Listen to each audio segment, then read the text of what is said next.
You take the red pill, you stay in Wonderland, and I show you how deep the rabbit hole goes. Is this the real life? Is this just fantasy? I'm a human being, god damn it! My life has value! It's time to ask yourself what you believe. Mass murder, torture, perjury, embezzlement, fraud, deception, treason. These are just a few of your many crimes against humanity. You will not win this war, for you are fighting the very essence of humanity.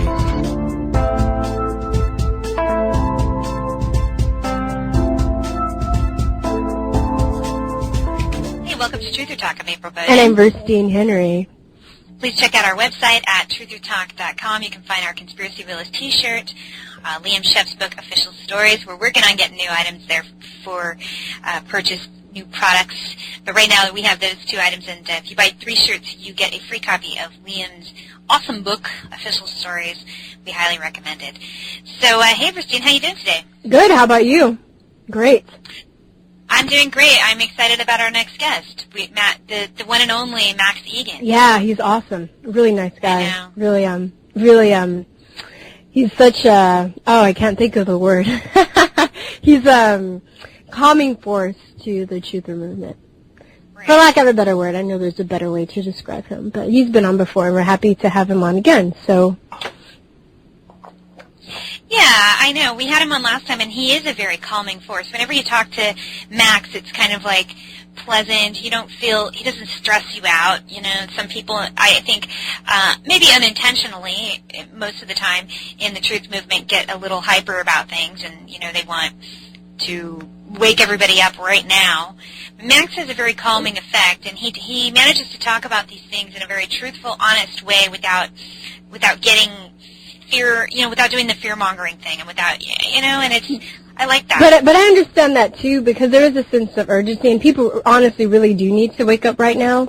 But the fact is, it just doesn't seem to work that way. It seems to push people back into their coma if you're like that. So, well, but you know what? Honestly, I will have to retract that, because I guess it depends on the person, because some people do need that slap in the face to wake them up. Yeah.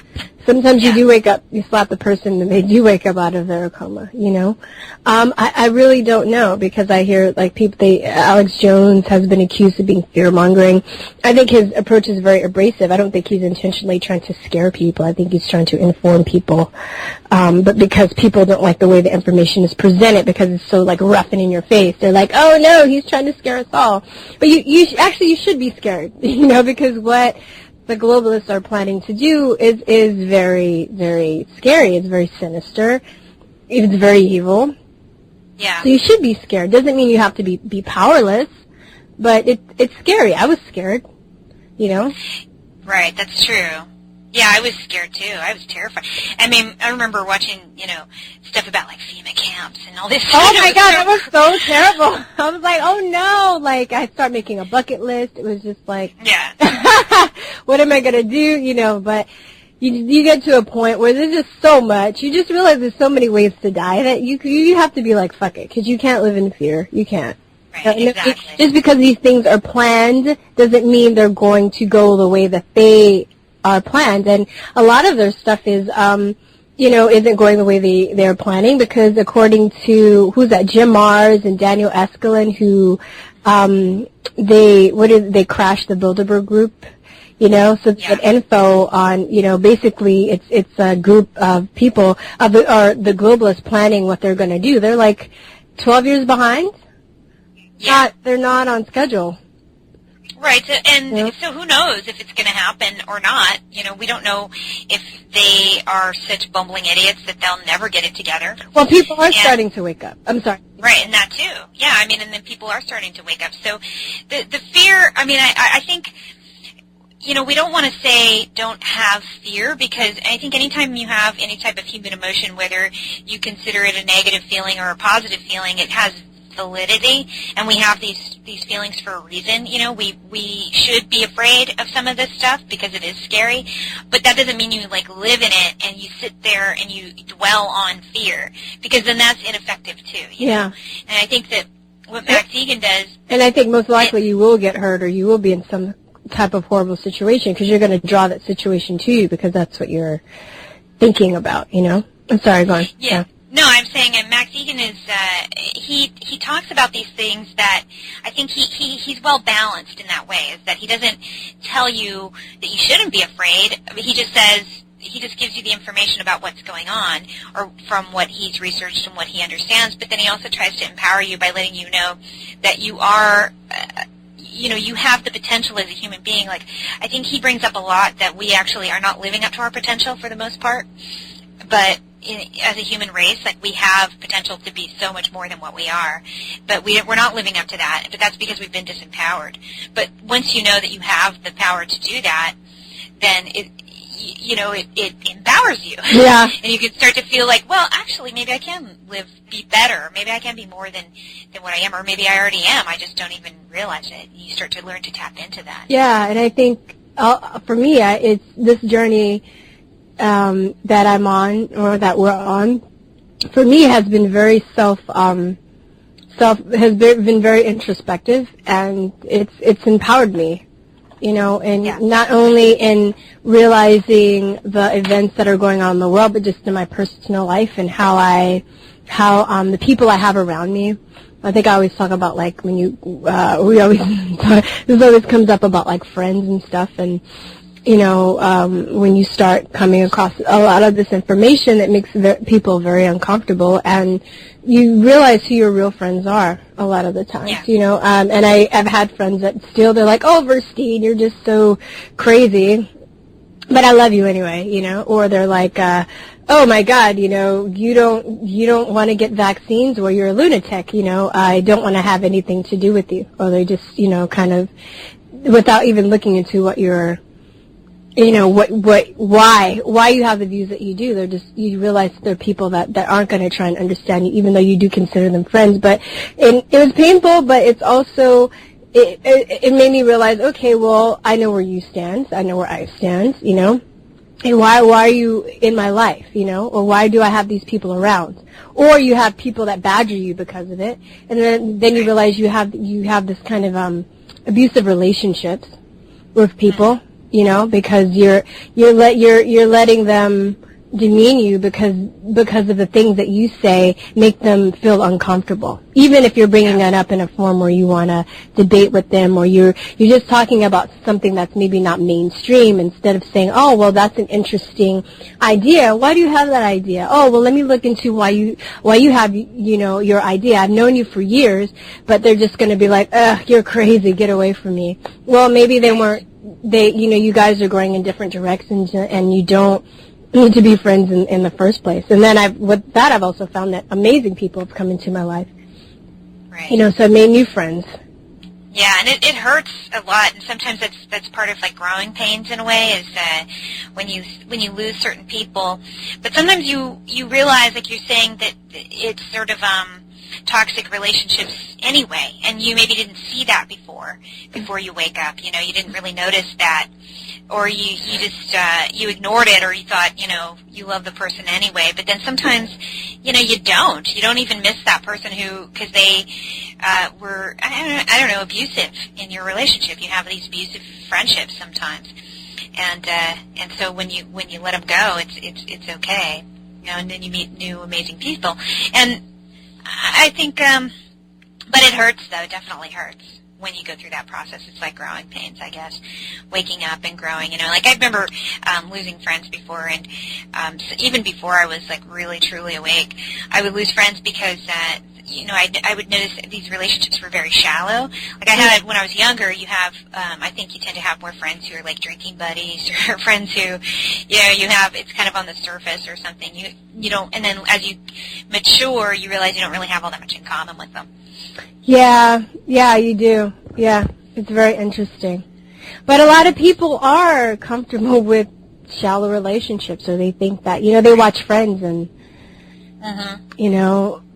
they think that is a deep relationship. Yeah, that's a deep friendship, And honestly, it's not just a sitcom.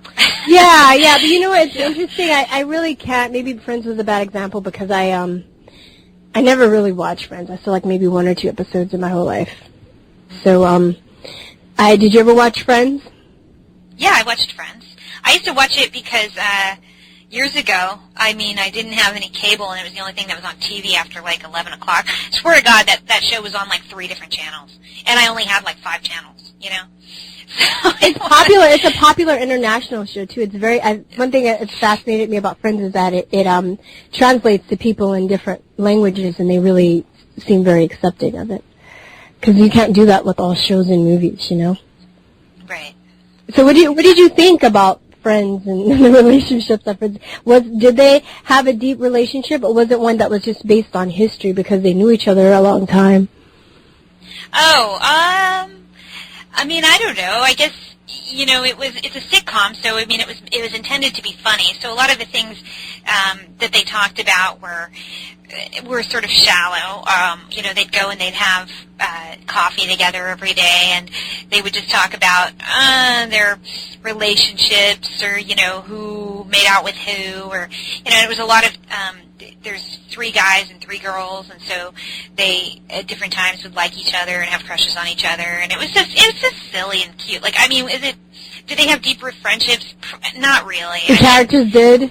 Yeah, the characters, I maybe in real life, because I understand Jennifer Aniston and Courtney Cox are really, really close friends. Well, they have to be, probably. They've worked together for long, so they're probably tight in real life, Yeah, they're very tight, apparently, very, very, very good friends. So maybe their relationship is very deep. But as far as what it was on the show, it was shallow, but it was for comic purposes. It wasn't meant to go that deep, I think most of the stuff on TV is like that. So I don't know. I wouldn't say that that's a good place to look to see what friendships should be like. Is that a good representation of what relationships should be like on a sitcom? Probably not. Well, look at the movies that try and dictate to us what romantic relationships are supposed to be like. Oh, sure. Yeah, right, totally. I just watched a movie last night. What was it called? Crazy Stupid Love or something like that, with Ryan Gosling and what's the actor's name who's in the 40-year-old version? Steve Carell. Oh, yes. Have you heard of that? Well, it was on TV, and I watched it because I hadn't seen it before, and I was just messing around. It was okay, but it was about that. It was about, your soulmate. Everybody, that was the kind of the theme of the story, is that, there's one person for you, and you can go kind of exploring and look out and see other people, but in the end, there's just that one special person that is your soulmate. Oh, not so yeah. I had a friend to tell me this, and I'm sad to say that I thought she was crazy. I didn't think she was crazy, but I just didn't agree with her because I bought into all this shit. I watched so many fucking Disney movies and all that, all this shit that, but she said that, we have more than one soulmate. Yeah. And at the time I was like, what the fuck? I just didn't get it. I don't know, but I agree with her 100%. I think you have different soulmates. You connect, and people complete you for different reasons at different points in your life. I also kind of believe, I haven't read a book. Somebody told me if there was a book that talks about this too, that you have soulmates who are enemies, kind of. Interesting. Or kind of like the person that if you ever have, I have maybe a couple people in my life that I would consider my arch enemies. But honestly, they've caused me a lot of pain and stress, but at the same time, I've learned so much. Right. Even though if it wasn't in a way that I thought was very comfortable. Yeah. I don't know if I was that to them. Maybe so. But, and I'm not just talking about romantic relationships. I'm talking about friendships or people, nemesis. Did I say that right? I don't know if I said that right. People who are your nemesis. Nemesis. I don't know. I know if it's countable or uncountable. I should know, but I don't. Anyway. So, people that you've encountered, or maybe people that you've worked with or have been in your career, or kind of like your career rivals, so to speak, yeah.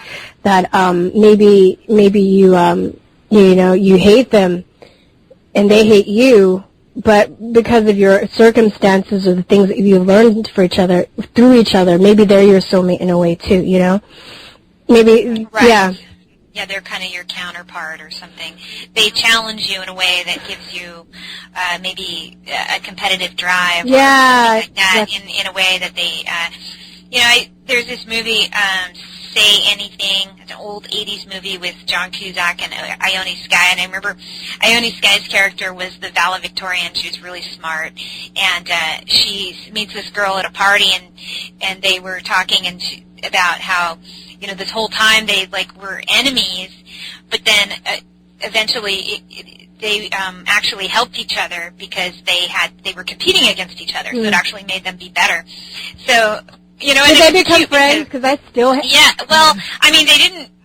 They don't show that in the movie, how, that they became friends. But at least at the party, they kind of went, "Oh my God!" They came to this revelation that I hated you, but now but then I realized you actually made me be better. So it's kind of interesting. Wow, I still hate mine. She's such a bitch, and I enjoy hating her, and she probably enjoys hating me, and that's fine, Right.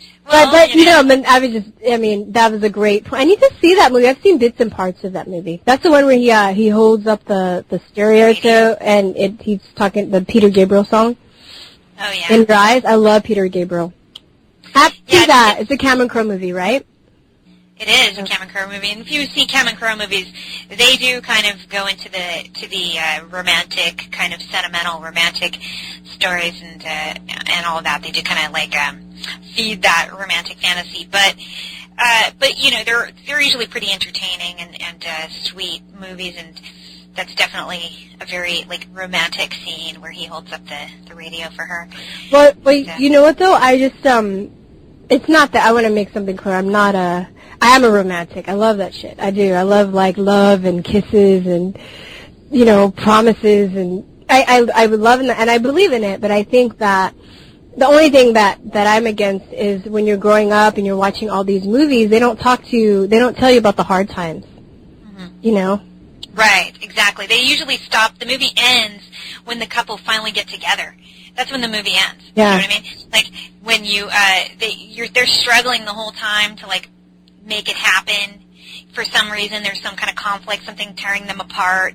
Either be it, means that they can't control, or maybe one person, loves the other, and the other doesn't realize that they love them too. But then, they figure it out by the end of the movie, and then that's when the relationship starts. And then the movie ends. They don't get to see what it's like, and sometimes relationships aren't always, pretty and romantic. Yeah. But they are.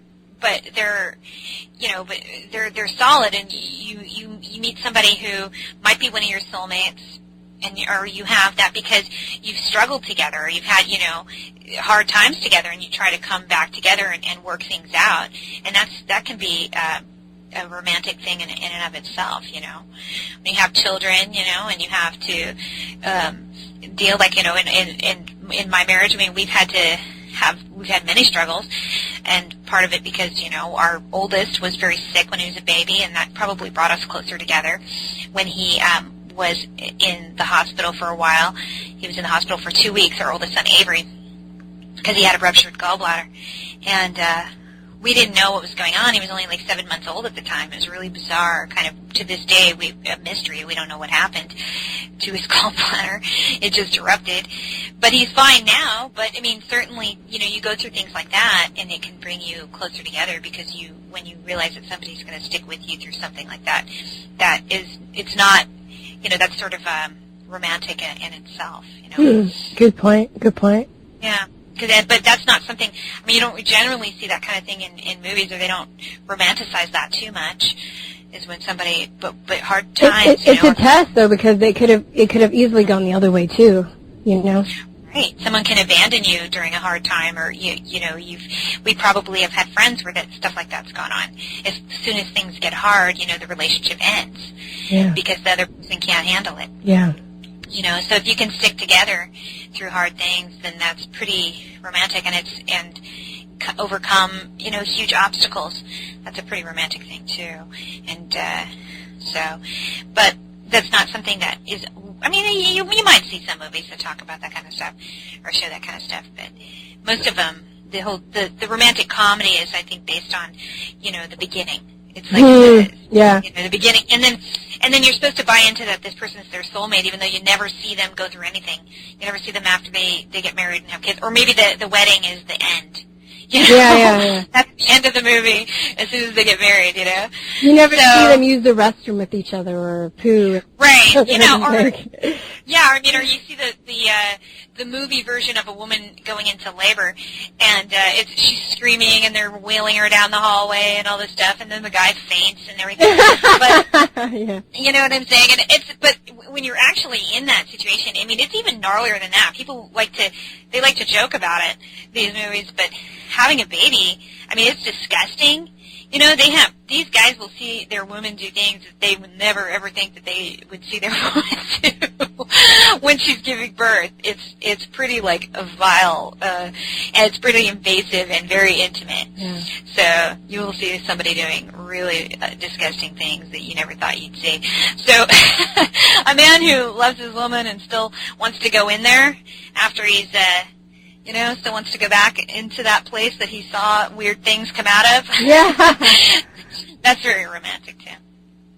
Well, April, you really broke it down. Well, I'm telling you, like, you see just really crazy things. Yeah, it's true. I mean, that just, I don't know, like, I'm sorry, I'm just at a loss for words for a minute, but yeah, I mean, I'm just picturing everything. all the imagery is going through my head. So I think that this whole notion that, you know, the kids that I teach, they like One Direction, and, you know, they're like, you know, a lot of the girls, they like One Direction, and they're like listening to all these songs that are basically been manufactured. Have little doubt that they actually wrote them themselves. Maybe they did, though. I don't know. But basically just talking about this whole, like, I love you, girl, forever, you're my only one, you know what, I'm gonna be true to you forever, and they're just like hemming and hawing and fainting and singing. Yeah. If any of those guys aren't just like going around and, you know, just sleeping with any number of women once they become famous, you know they are. Yeah, like, I would actually. If I was a dude, I mean, sorry. I mean, that's, and not now as a woman, as an older woman, you know, I want something more substantial, but I'd have to admit, I mean, how can you not? It's like a kid being let loose in a candy store, you know? Yeah, that's true. And they're so young, you know? Yeah, definitely. And right, a lot of these guys, they get into music for that reason, yeah. You know? I mean, especially rock stars. I've seen a lot of these guys, you know, they're not naturally attractive, but if you become a famous rock star, you will get so pussy beyond your wildest dreams. Exactly. It doesn't matter how, you don't have to be attractive. Like, you do not have to be a good-looking guy. You can, you know. Oh my God, but if you are. You can play guitar. Oh my God, and you can sing. Oh my God, it's over. It's like, even if you're attractive on top of that, it's just like, oh my God. It's. Well, we're going to cut to a short break, I think, here in a minute.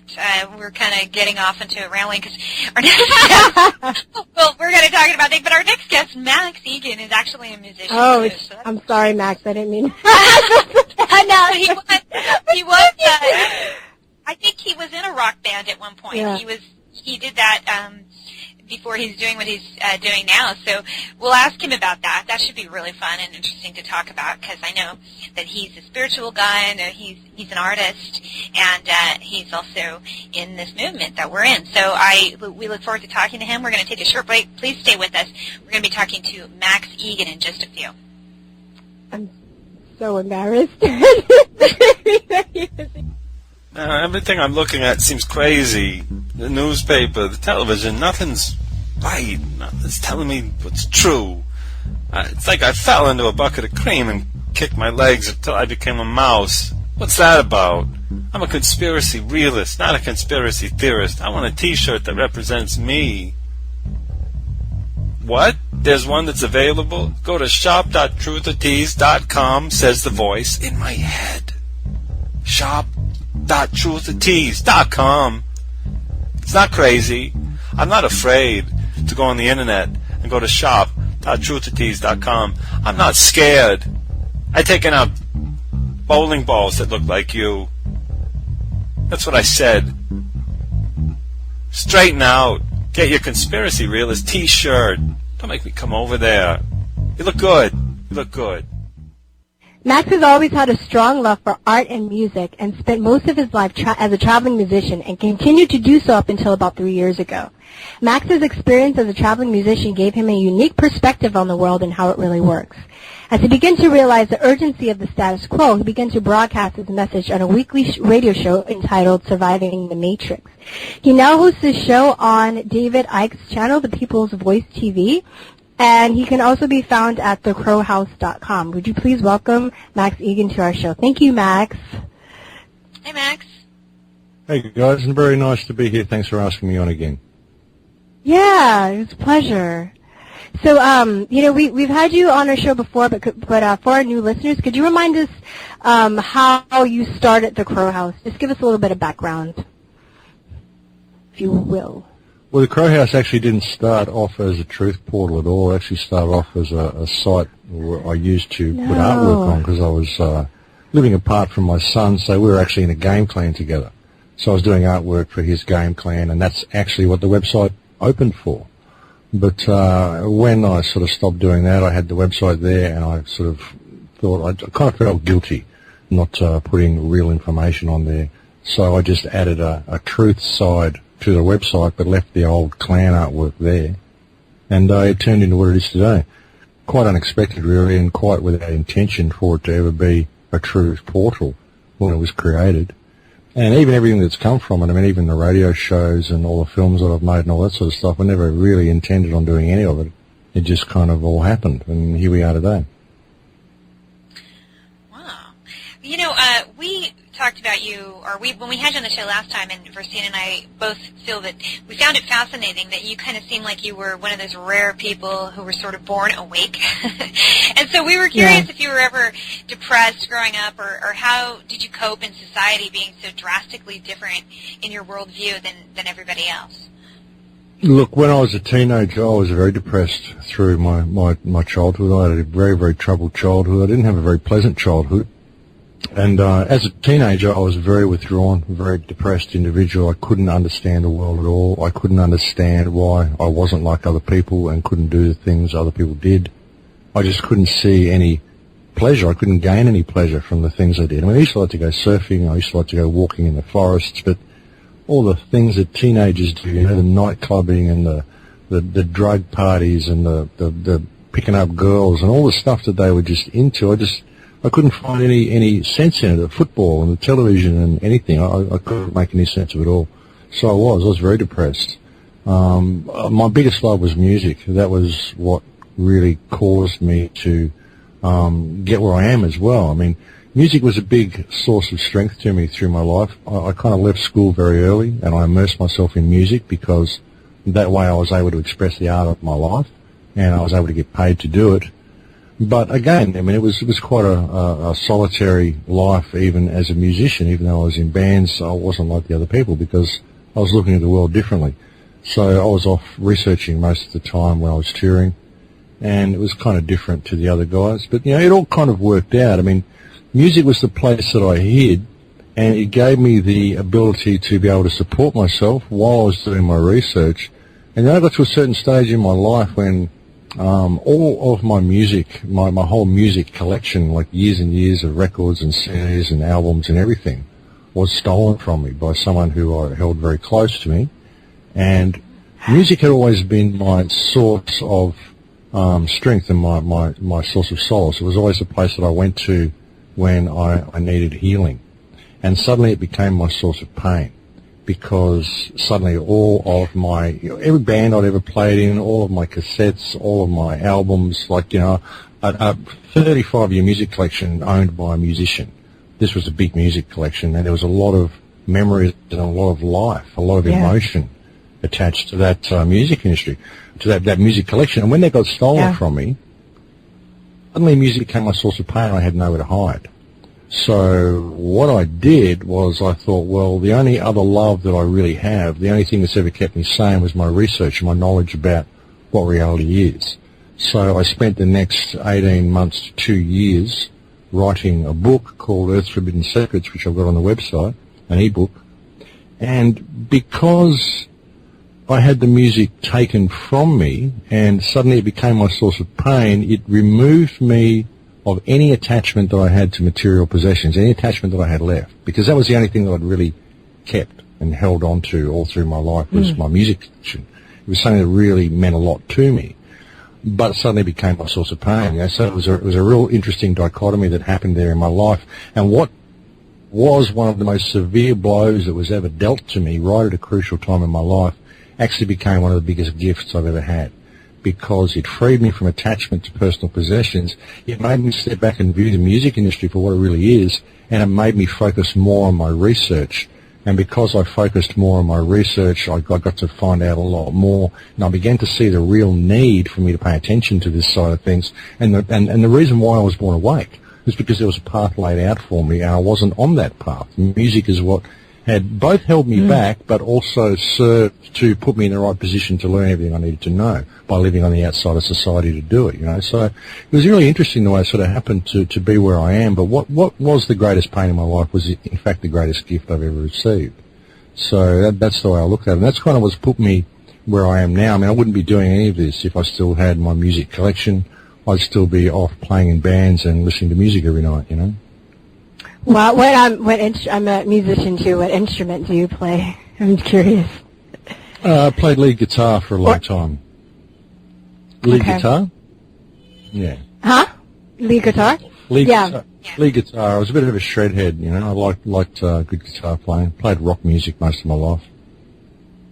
Oh, that's awesome. That's good. It's very music also too. Just for me, I feel like music has been very healing for me, because sometimes I'll get frustrated, and if I do something music related, it relieves a lot of the stress, and it kind of heals me in a way that nothing else really can. You know, maybe writing too, though, between music and writing. But anyway.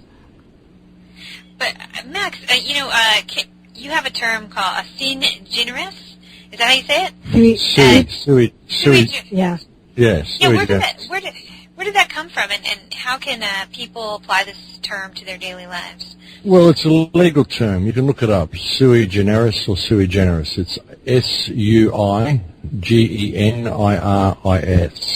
or ERIS. Sui generis. And it basically says that you are one of a kind. You are completely unique. And when you can understand yourself as being sui generis, you really understand what you are. You are unique. You're a unique expression of creation. So therefore, you have no peers. So therefore, you cannot be subject to the laws of your peers. You're only under your own jurisdiction and under the jurisdiction of your creator, because you're unique.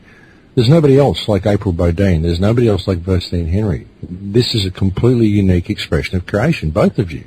There isn't another person in the world, in existence, who will ever see reality from the exact perspective that you have, because there isn't another you. And that terminology means how can anybody claim that you are like anybody else?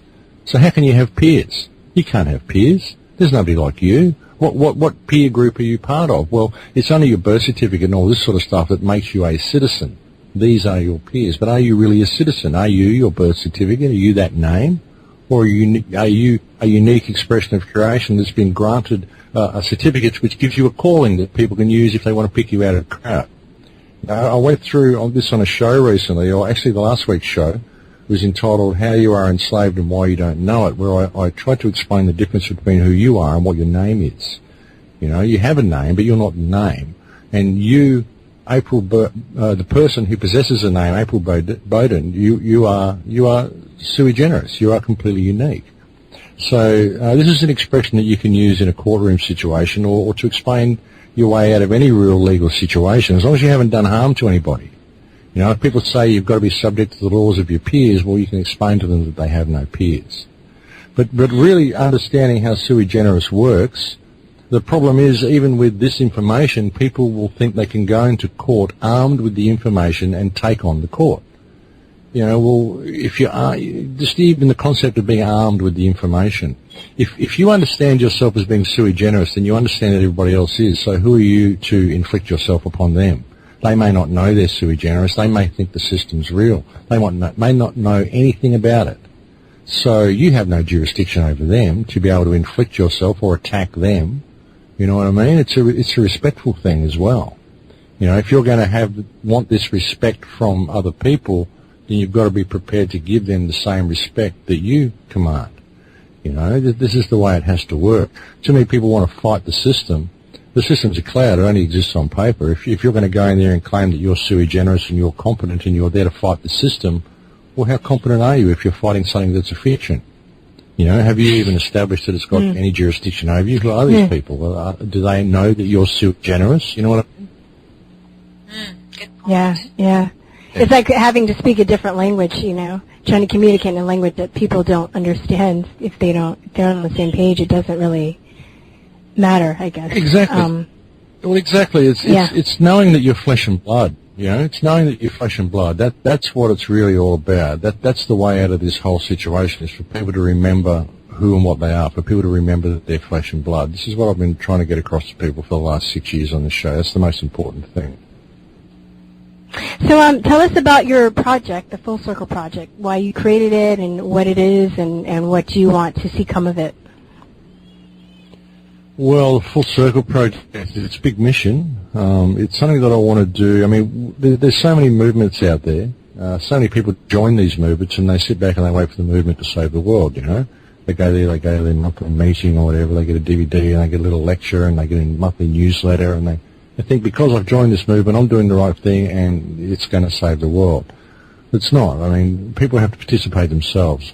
And what I want to do with the Full Circle Project is kind of create a movement that isn't a movement. It's a platform that people can use to coordinate themselves and to put ideas on the table and to create movements and organisations and initiatives in their own local area with local people that they can use to awaken their local community in their local society. I create a template that people can use, like with workshops, with gardening initiatives, permaculture, all sorts of things we can do in our communities that are both going to empower the community but also push the limit, push the envelope with your local council.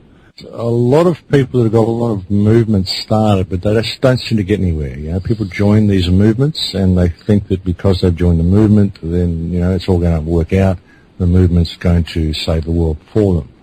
I actually think people need to participate themselves. So what I want to do with the Full Circle Project is a number of things, but one of them is to create a template whereby we can create initiatives in local communities around the planet. Anybody who wants to get involved, we can create initiatives and hopefully fund initiatives, because, I mean, a lot of people want to do things in their local towns but they just can't hire the venue or do the advertising or get the word out to people. Hopefully we can help them do that. You know, we have this self-funding initiative that will fund these initiatives right around the planet so that we can create movements that empower local communities and push the envelope with their local councils. We need these local councils to expose themselves for what they are to the people that are still asleep in as nice a way as possible. You know, I don't want to be starting revolutions, but I want to be waking people up to the fact that these public trustees are all in breach of trust. And if you're doing things in your community which are empowering your community and they're enacting legislation which is telling you that you can't, well, they're in breach of trust, and you've got to start questioning them and asking them where they're getting their authority from, because ultimately they're getting it from you, but you've forgotten. So I want to re-educate people in this. That's one thing that I want to do with the Full Circle Project. Another thing that I want to do is I want to start a fund and start buying sections of Amazon where local tribes people are threatened by progress, shall we call it, which really isn't progress at all. It's complete destruction, which is going on in the Amazon jungle.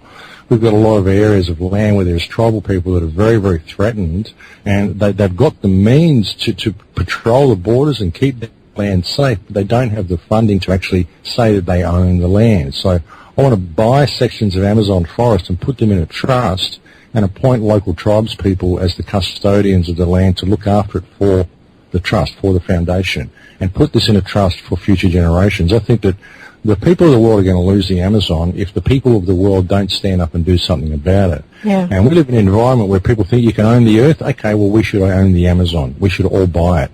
And if we've got 7 billion people on this planet, if everybody put in $1, we could buy most of it. And we could just put it in a trust, and then it'd just sit there, and nobody could touch it. And we could have it patrolled by people who actually live there and care about it. I think it's just an initiative that we could do if we really put our minds to it. You know, I don't think anything's going to get done if we keep acting within the guidelines of government, because All of the problems we face on this planet have been created by government through legislation and corporate interests that have been allowed to do what they do by legislation that's been put in place by government.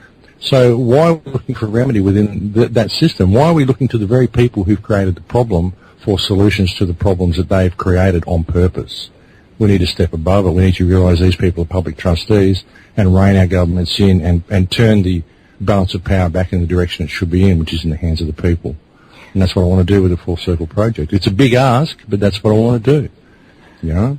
Why the Amazon? I mean, there are other rainforests around the world. I'm just curious, why did you pick the Amazon as your focal point to start things off with?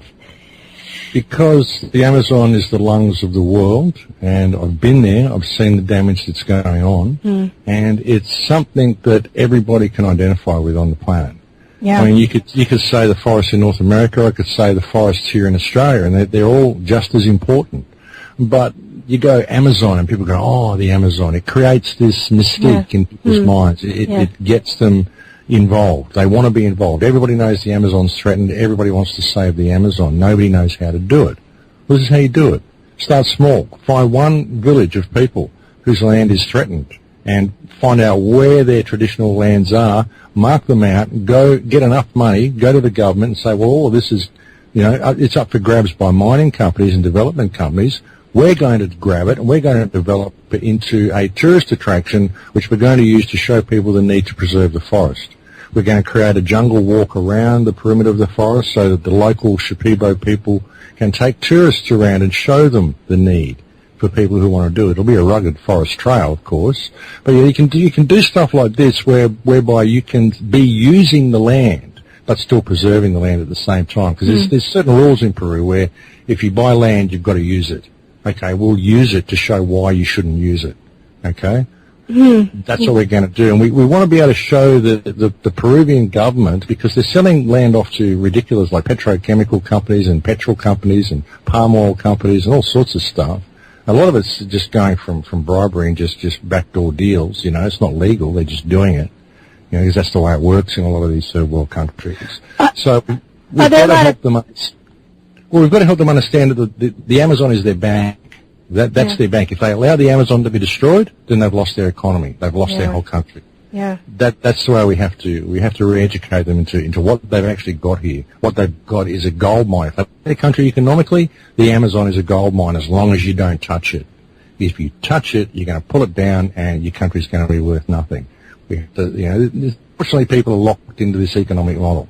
So we have to find a way of using that to help them think a little bit more clear about things while we re-educate the rest of the planet, Are they still planning to build drill a hole through the Great Barrier Reef? They're doing it. They've already started. It's called... Oh, Jesus. Have there been people protesting physically?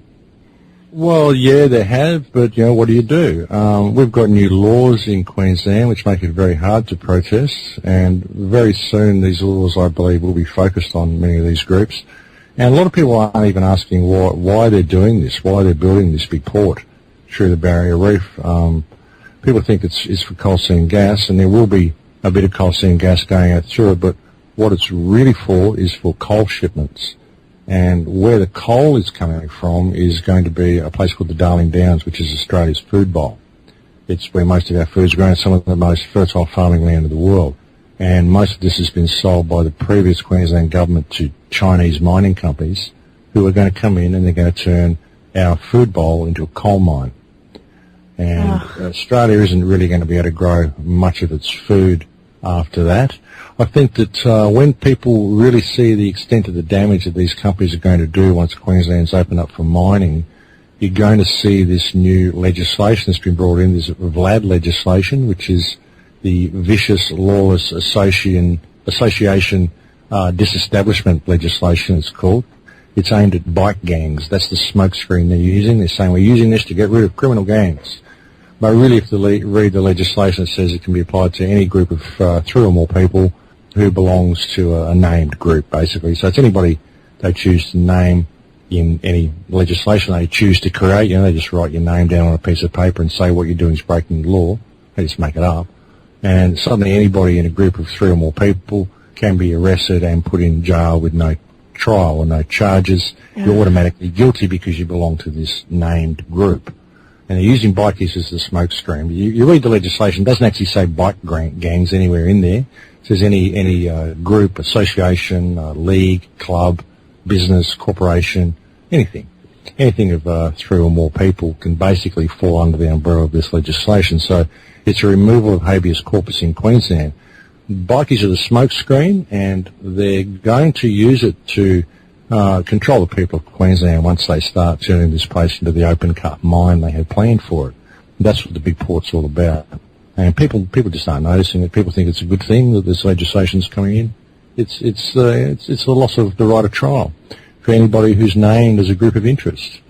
And people say, oh, well, they've got to bring it in because there's so much crime these days. There's so many laws being broken, you know. So people don't understand where crime comes from. You know, every time you create a new piece of legislation, you create a new crime. So where does most of the crime come from? It comes from government.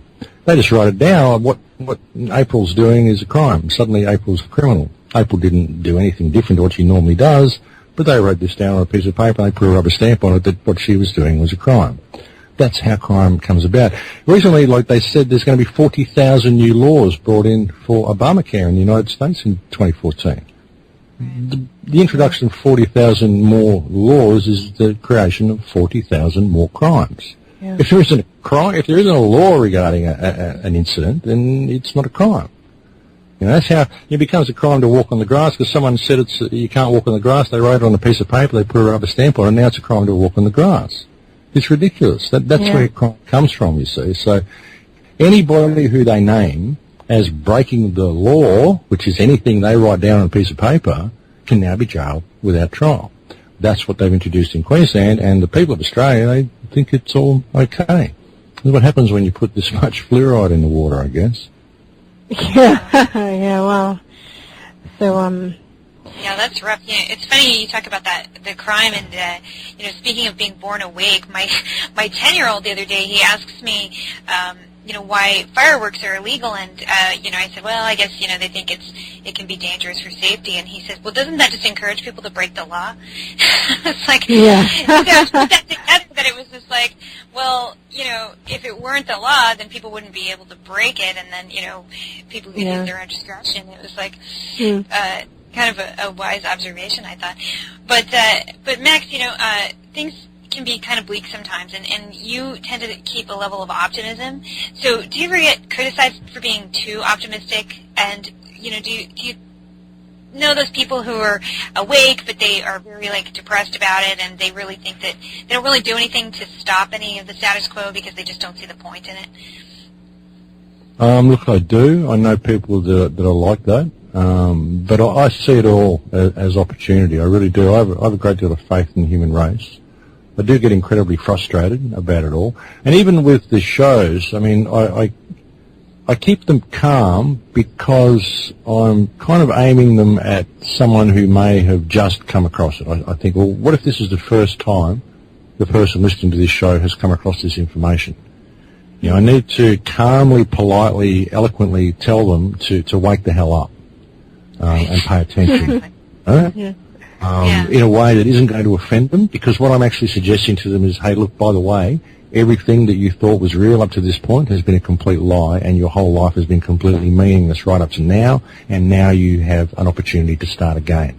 That's basically what you're telling someone. When you get someone who's completely asleep and completely locked in the matrix, and you suddenly give them this information, you are readjusting their whole life, and what they discover is that everything up to that point has been absolutely meaningless because they weren't looking at reality from the correct perspective. And that is hugely confrontational to people. Yeah. And that's why I try to keep it calm. Sometimes I think I am too calm. Well, so many people post and comment saying, oh, you always calm me down. I go, well, that's not what I'm trying to do. I'm trying to wake you up. I mean, you need to act. All you people out there need to act. You need to pay attention, and you need to go and get involved. And I've been saying that for 6 years. Don't come and listen to me to calm down. I can calmly tell you what the problem is and provide you with the opportunity that it's providing for you. I can point that out to you, but then you have to go and act. Don't just come and listen to me to calm down every week, because if you are, then you're missing the point, and that's not the purpose of the shows. Maybe I shouldn't be so calm, you know? Yeah, you know, it's interesting, though. Because it seems to be this delicate balance between being calm with somebody and then also being very, very strict. Strict isn't the word I'm looking for, kind of in your face, you know? Because if you're too much, assertive, thank you. If you're too assertive, then that freaks people out. And then, but if you're not assertive enough, then, you know, people don't really get the urgency of the problem, you know? Because I remember people trying to tell me this a few years ago, or I dated a guy or so who tried to tell me all this stuff, but he had a lot of anger about the world, right? And the way he approached me just shut me off because, you know, he was just, you know, I didn't want to hear, and I just looked at him as somebody that was complaining, and, you know, he was right about, now I'm like, oh, he was right, but at the time, he wasn't able to get through to me. This is maybe like 10 years ago because of how he was coming at it, you know? Well, that's exactly the thing, and that's exactly why I do it this way. And I've even said that on the shows. You know, when you come across in anger and fear, then you tell people, and they go, "Wow, I don't want to know, even if it's right, because I don't want to end up like you. I'm having a happy life here, you know. Yeah. I don't want to end up like you." And they shut down. And once they shut down, you'll never get them to wake up again, because if you tell them and they wake up into too much fear, they suddenly see reality for what it is and they go into an absolute state of dread. A lot of the time they'll go into shock and they'll never open that door again because they just don't want to know. And that's another reason why I remain calm. You know, you've got to gently point people towards the door and allow them to realize the truth for themselves. But you've got to deliver it to them in the most empowering way possible. And that's why I always try to point out that all of the problems that we face are all actually opportunities to deal with the problem. You know, you've got a hole in your shoe. There's an opportunity for you to buy more shoes before you go out and step on a nail, you know. It's all opportunity. You've got to look at all these things as opportunities. We wouldn't have the opportunity for spiritual and emotional growth and the growth of integrity and the growth of our own personal strength if we weren't provided with obstacles all through our life. And that's what this is. It's an obstacle to spiritual growth. If we don't choose it and we don't accept it as the opportunity it is, well, it's an obstacle. You know, but these obstacles are there for a reason, so we can have the opportunity to overcome them. And that's all we can do. I think it'll be very, very easy to overcome all the obstacles that we face as a society, because I think the biggest obstacle we face is that we've forgotten ourselves. We've forgotten who and what we are, and so we don't view reality from the correct perspective. We don't know how to interact with the system. You know, but the system's fiction. It only exists on paper. This is rules written on pieces of paper by public trustees who get their power from us. To me, that's pretty obvious. So the solution's pretty obvious. That's why even with the Full Circle project, I've got a huge list of things, which are the goals of the project. And people have said to me, this is too big. This list is too big. This is too many things to address. I think, well, it's not. Because every one of these problems is the result of government corruption, and this government corruption exists because of a disempowered humanity. So therefore there's a solution. That's where the focus has to be. It has to be on re-empowering the people of this planet, helping the people of this planet remember who and what they are. That's the only option that we have. There's no remedy within this system, within its parameters. You can't vote people in, vote people out, create a new political party, operate with all these paper-based rules that these sociopaths have written down on paper. That's ridiculous. You're never going to find a remedy in any of that. And the remedy has to be in people rediscovering themselves and seeing the value of themselves. And seeing the value of their own constitution. That's the only constitution you need. You don't even need the U.S. Constitution. You're your own constitution. The truth of yourself is your constitution. You know, and everybody has this. Everybody is sui generis and entitled to their own constitution and their own reality and control of their own reality. And anything else is slavery. That's the bottom line. Anybody who believes they have a right of ownership over anybody else or can control anything anybody does, if this person is not harming anyone, then you try to control them. That's slavery. That's all it is. And if we are giving our elected trustees, people we elect to manage our infrastructure for us, if we are giving them control of our bodies, physical bodies, and control of our lives, then we are submitting to a system of slavery, and we need to wake up to it. Yeah, very true. You know, yeah, it is true. And, you know, there's so many ways in which, you know, you're talking about this government, and it's like it's a fallacy in that, you know, it's just on paper, because we have power ourselves, but, you know, have the disillusion or whatever that we can't use it. And in a recent show, we were doing a show about education. I don't know if you've heard about this. Is going on in the U.S. I don't know if they're doing anything similar in Australia. It's called Common Core, the Common Core of Education, and it's kind of related to Agenda 21, which we see as pushing towards transhumanism. So I've heard you talk on your show about transhumanism. So could you explain that to our audience and tell them what it is? Well, transhumanism is the merging of man with machine, which is what's happening very, very much around the planet. You can see this through the miniaturization of the technology and the sexiness attached to technology now. They make technology very sexy, don't they? Yeah. They just make it that way to appeal to your sub-senses and stuff, It's all about merging man with machine, and Common Core is about just making everybody think the same. That's all it is. They're doing this with everything. Even the Baha'i religion. They're bringing it. This is the New World Order. It supports Agenda 21. It's the same thing. The one world religion, the one world education, the one world government. It's all the same thing, But eventually they want to merge humankind with machine because that makes us far more easy to control. Dulled our senses down so much through fluoride and neurotoxins and electromagnetic interference that we don't really experience reality the way we should. And so all of this technology that they give us, all these enhancements that they give us, appear very attractive to us. But we can actually do far better than what they are giving us with their technology. We just don't know it. But it's all very attractive to us, and it all comes very natural to us because we should be like this already. We should already be much more connected to reality and experience much more of reality than we do. And we're able to do that now through technology, through the internet, through mobile phones, all this sort of stuff.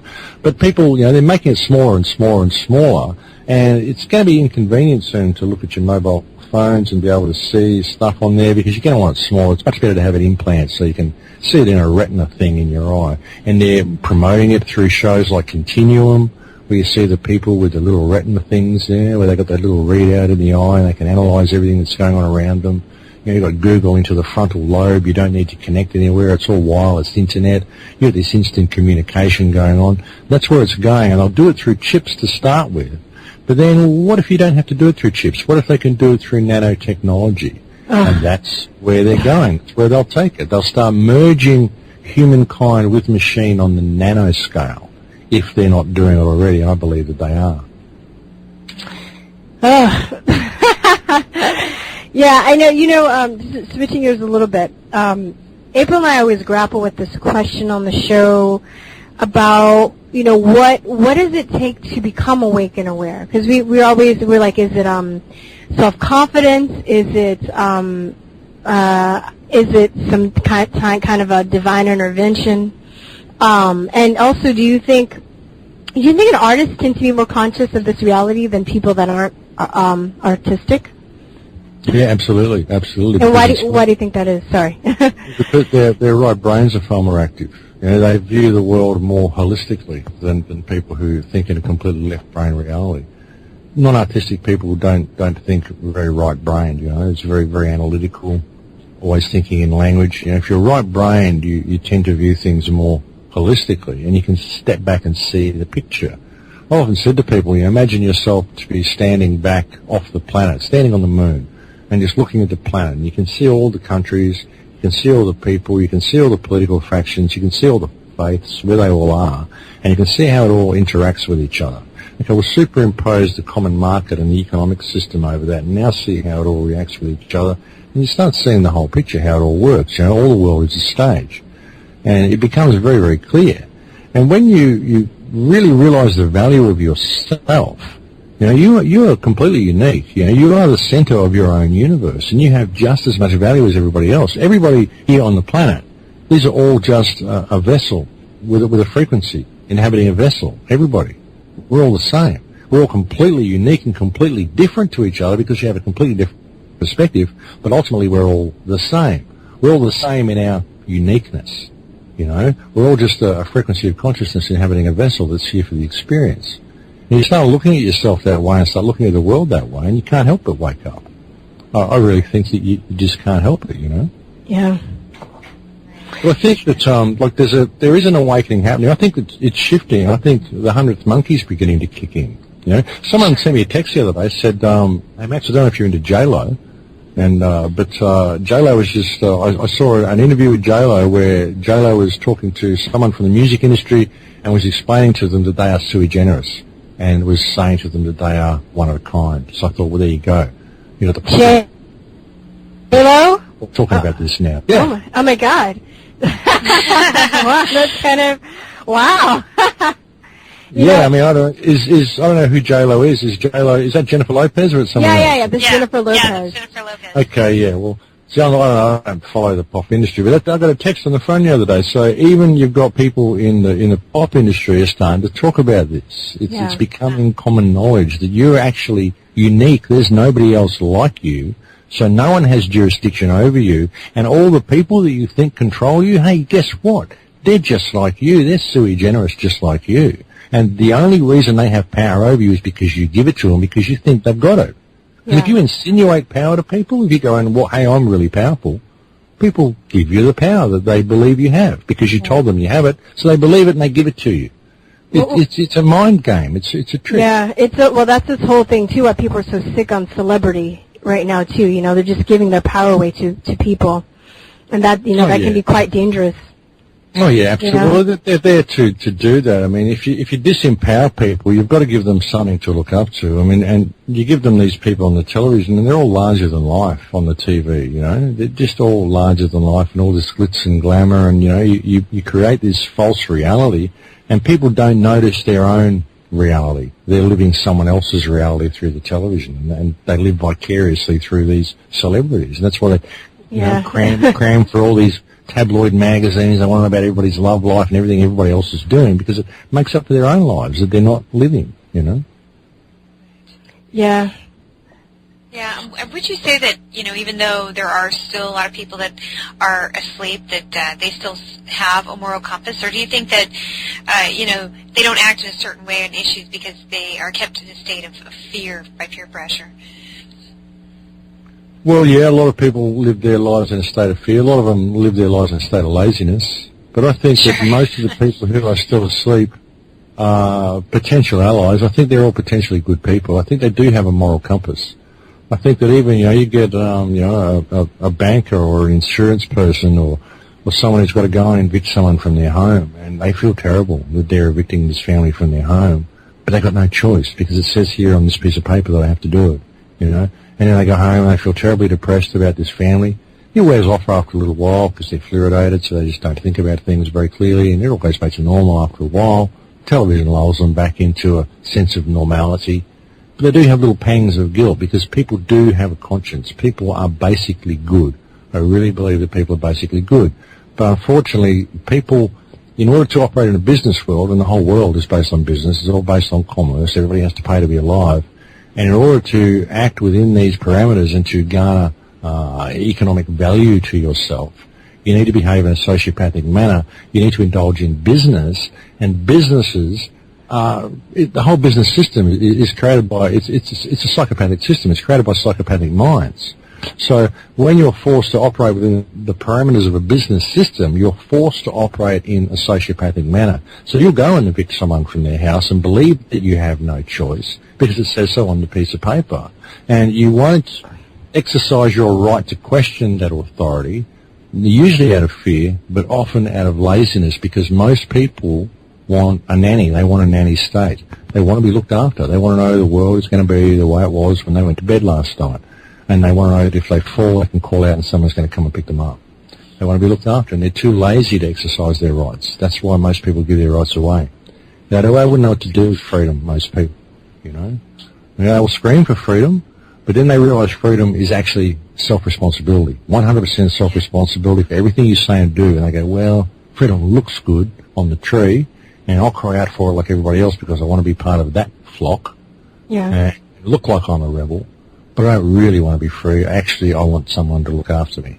And that's unfortunately what we're facing in most of our society. But you know, I still think they're good people. I think people are basically good. But you know, you can't blame them for being this way. I mean, over the last 150 years, 200 years, we've lost most of our life skills.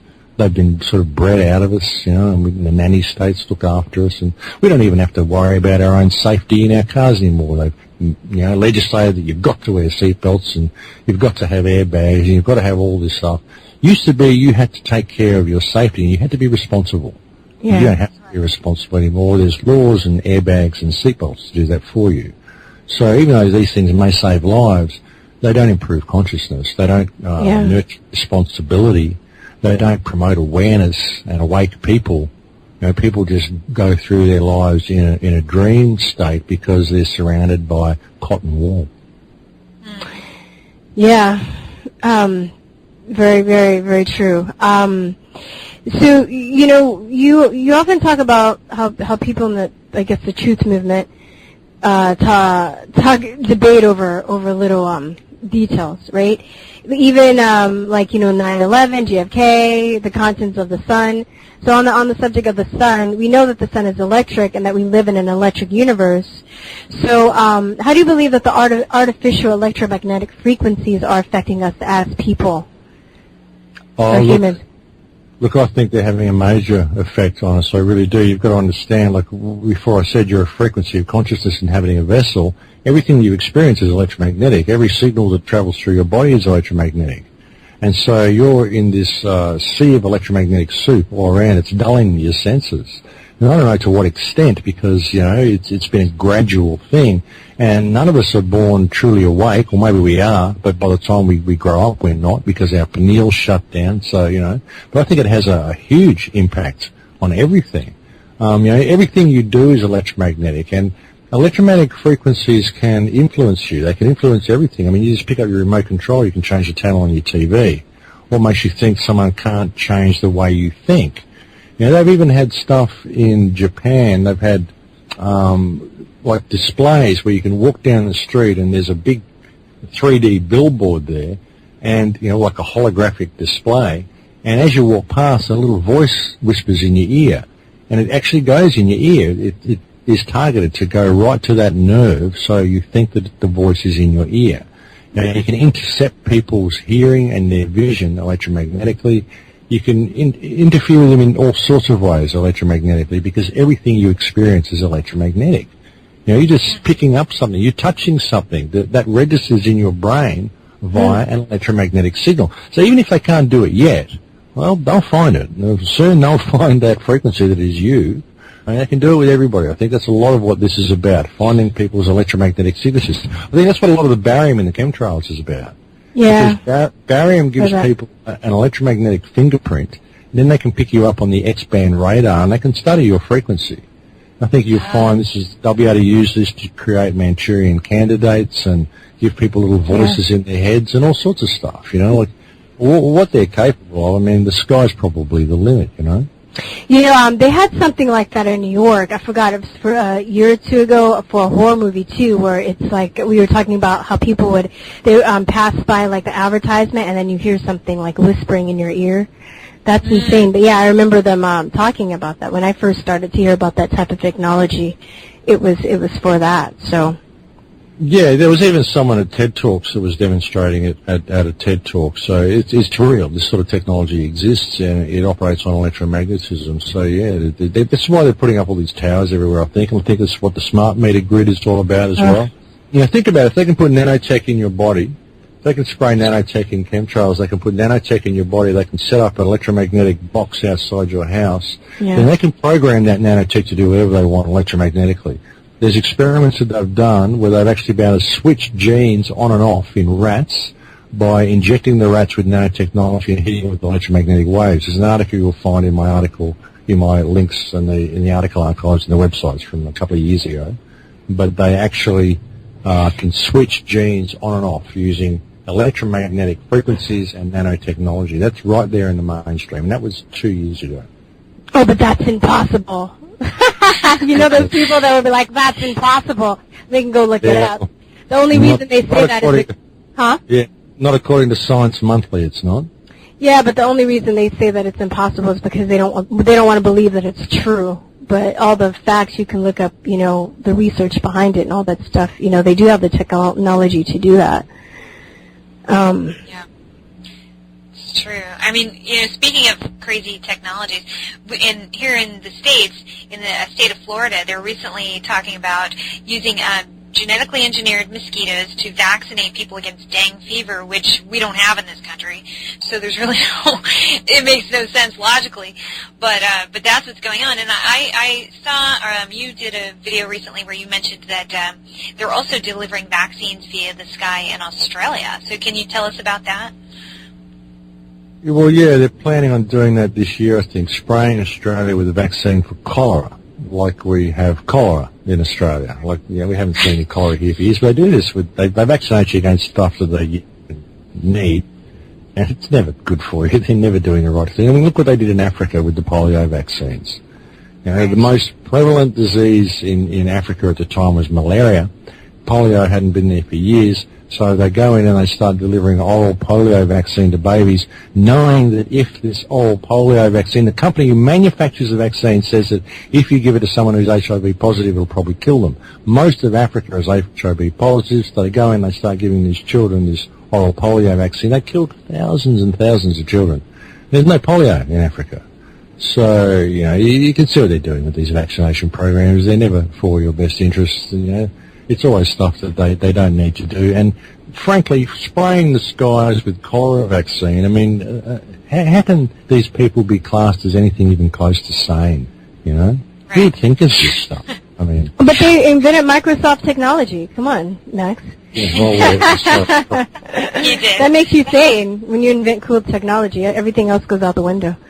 Yeah, it's incredible. It's incredible what they're doing. It really is, and it's incredible that the people just go, "Oh wow, that's weird, isn't it?" And then they just go back to their daily lives, And I'm sure it's the fluoride. I'm really sure it's the fluoride. Yeah, speaking of fluoride, it's funny, and you were mentioning earlier how people are waking up. I was at the grocery store the other day, and the guy who was checking people out, who worked at the grocery store, he was actually telling his customers how bad fluoride was, and he pulled the fluoride toothpaste out of the lady's bag, and he goes, "This is the most toxic thing we have in the store." I was like, wow. I mean, because, I didn't have anything to do with it. I was standing behind him, so I'm like, it's not just me anymore. You feel like an island at first. You're the only one who thinks like that, and then now it's just people popping up at the grocery store talking about fluoride. But it was an interesting moment, because then she kind of looked back at me and was like, "Oh yeah, I know. Usually I don't buy the fluoride toothpaste." And he's like, "Oh, you don't even need that. You can just use baking soda. You don't even need toothpaste." So it's amazing how much the information is getting out there, despite every effort to kind of quash it. It's kind of exciting in a way, but yeah, earlier. Yeah, go ahead. No, you go. Oh, no, I was just saying, because earlier we were talking about how we're getting close to the 100th monkey effect. I can really see it, because when I see it, things like that, it's not somebody who's got a podcast or somebody who's, quote, in one of my truth movement groups or anything like that. It's just some random guy who's delivering groceries or bagging groceries. So it was just kind of a neat moment. And that's like the second time that something like that has happened, where it's just been somebody at the grocery store who's saying these kinds of things. It was really interesting. Yeah, I've actually had similar stuff happen where I've had people in the shopping centre. I've heard like a middle-aged, upper middle-class woman on the Gold Coast in Australia talking about government corruption to a local butcher as I walked past. So people are waking up. A lot of people are beginning to see it, because it's so in your face now. And the amount of corruption, the amount of hardship people are going through, especially here in Australia. We've got one of the highest costs of living in the world. And we're one of the most resource-rich nations on earth with one of the lowest populations. We should have the highest standard of living in the world and the lowest cost of living in the world. But we don't, because none of the wealth of the country is passed down to the people. And the government keeps telling us we've got to tighten our belts. This is a country of 26 million people, for God's sake. Now, it's bigger than Europe. It's got less people than one major European city or one major United States city. And they're telling us that we're in a depression, we're having a hard time, we need to tighten our belts. This is ridiculous. They're ripping down our forests, they're cutting up the barrier reef, they're tearing up our food bowl for coal mines. It's ridiculous. They don't need to do any of this sort of stuff. So people of Australia, I really hope they wake up, because they're about to get put through the meat grinder, I think, and they're all my countrymen, I care about them, but they don't seem to want to wake up. And there's so much controlled opposition as well. There's controlled opposition in everything. But too many people, I think, they're trying to find their way through the system by using its parameters, and we can't. We've got to step above it. Yeah, with this new legislation that the Queensland government's introduced, this VLAD legislation, as far as I'm concerned, these people have committed treachery, sedition, treason against their nation. They're attempting to undermine the rule of law and subvert democracy in Australia. It's pure and simple. The whole Queensland government needs to be dismissed. But nobody's doing anything about it. I mean, I issued a statement a couple of weeks ago asking the Queensland Premier to show cause why he shouldn't be held in breach of trust and prosecuted for treason and abuse of power. And I got a lot of good comments on it. A lot of people were interested, saying, yeah, go Max, but I haven't had any physical help. I've had no one offer to help, no one wanting to stand behind the action or anything like that. People just don't seem to care. You know, they speak, but they don't act. And they expect, Max has said that, Max is going to go save the day now, you know. No. I can't do it without the people of the state rallying behind me. But they're just not doing it. They just don't see what's coming, you know. Yeah. How part do you think art is to the survival of the human race? We kind of touched on it a little bit, but just as far as like you know, I know with the Common Core and the government always seems to want to cut out art. And it seems like it's maybe because because of what I know now, I think it's because they're threatened by it. Well, they are. You know, art stimulates right brain, and people are given a very left brain view of what art even is. You know, they think art's just is painting a picture. You know, art is doing pottery. Art is creating a sculpture. You know, really, your life is art. The art of how you live, the art of being you. All your whole life is an artistic expression of creation. You're here to reach the fullest of your potential to be all that you can be and express yourself and your art in the way that is unique to yourself. Art is everything. Art is the story of your life. Art is who you are. It isn't just drawing a picture. Every move that you make creates a picture in 3D, creates a picture in time, creates a picture in perception. Every move you make, every word you say, every line of your face, every curve of your body, every hair on your head makes an artistic statement. You yourself are living art. You know, so of course they take this out of the schools. Gradually they've turned art into just painting and pottery and sculpture to get people away from the art of themselves, and now that they've turned it into just sort of mechanical left-brained things and this left-brain perception of what art is, now people are seeing that it's basically useless because it has no real economic value unless you're very talented, but nobody ever makes it as an artist, so why would you want to live your life broke? And life is all about economics, so just put the art on the side. You know, it's all been a gradual process, but people have forgotten what real art is. You know, you yourself are art. That's what you are. So, yeah, of course, art is vitally important to creation. It's vitally important to you. It's vitally important to life itself. So judging or taking by what you just said, I'm sure art's a really solid way for people to break out of their conditioning, right? And you talked about earlier because it's so right-brained, so it's like you got to kind of get people into that right-brained mentality in order for them to have a larger perspective of the world and how it affects them. Yeah. Discover what the art of your life is. Discover what you love to do, how you love to express yourself, and do as much of it as you possibly can and see where it leads you, because the heights you could reach once you really find your self-expression are incredible. And, you know, this is your legacy. This is who you are. You know, you can improve reality by your presence in it, and that is art. That is the art of doing that, the art of living, the art of how you walk, the art of how you dress, the art of being you.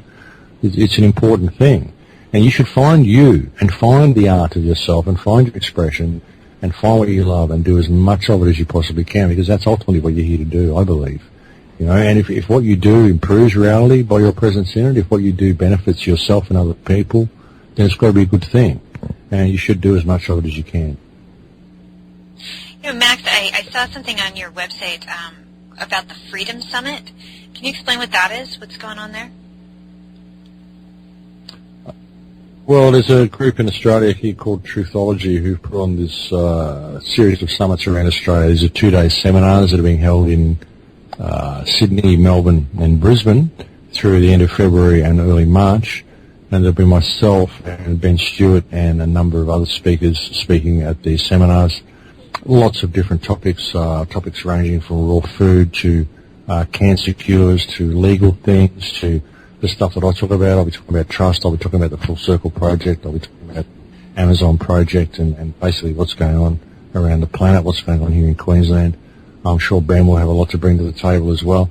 But yeah, it's just a group of seminars that are happening. All the proceeds from it are going to help girls who are caught up in the slavery industry, the sex slave industry in Cambodia.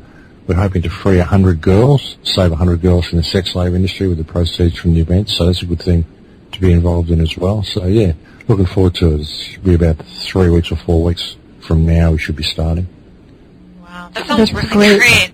Yeah. I mean, bless you for that. It's very inspiring. It is. Yeah, well, got to get the word out to people. Got to get the word out to people, and got to try to make a difference around the world. And it's good to be involved in anything that's working with third world countries and helping to save people. I was recently involved in the Send a Smile Foundation as well, which is gathering money and gathering goods and foods and presents and all sorts of stuff for the survivors of the typhoon in the Philippines.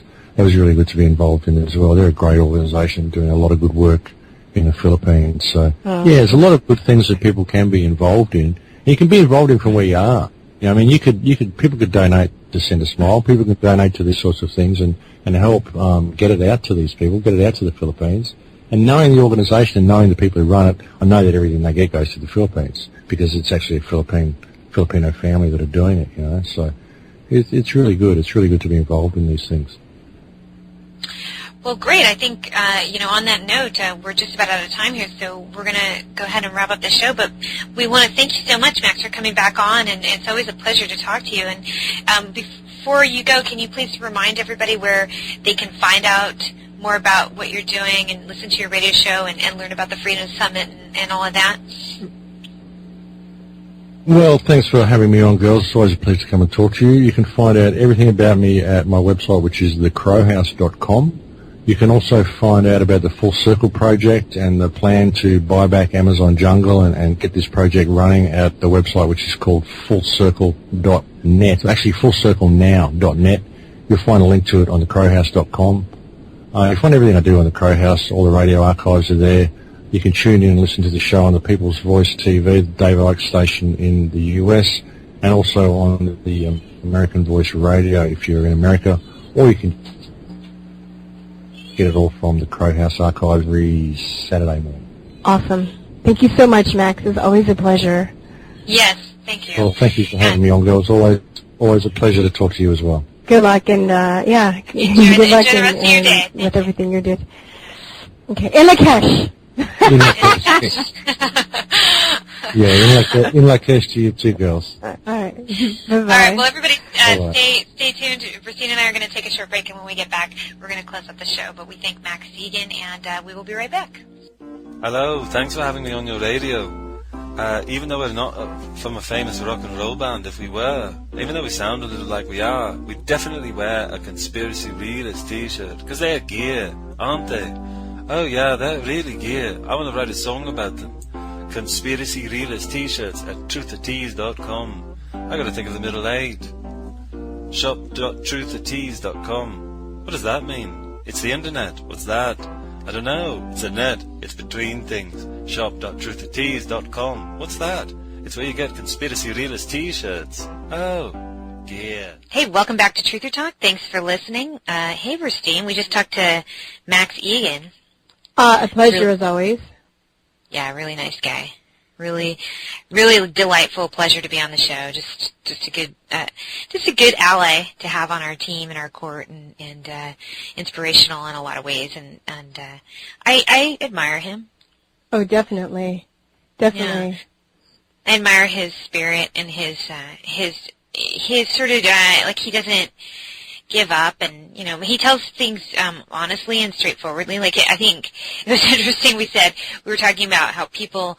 I think we asked him, like, do we think people lost their moral compass or something like that? And he was like, well, I just think people are kind of lazy, And it's kind of an interesting thing to say, because that's just a good observation that a lot of it is laziness.